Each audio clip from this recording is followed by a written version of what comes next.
So இந்த சுதர்சனம் தாலி சாதி கொடுத்து வீசிங் சரி பண்ண முடியுமானா அப்படிலாம் கிடையாது.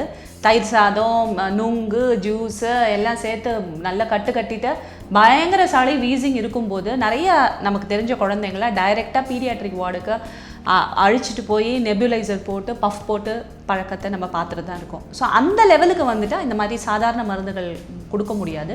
ஒரு சித்த மருத்துவரையோ ஆயுர்வேத மருத்துவரையோ அணுகுவது தான் நல்லது.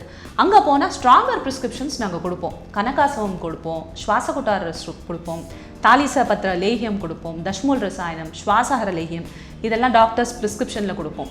இதை தவிர கோல்டு கலந்த மகாலட்சுமி விலாசரஸ் இந்த மாதிரி மருந்துகள் கொடுக்கும்போது தான் அந்த வீசிங் அடங்குமே வழிய ஜஸ்ட்டு நீங்கள் சுதர்சனம் தாலி சாதியை வச்சு மேனேஜ் பண்ணுறதுங்கிறது நடக்கிற காரியம் கிடையாது.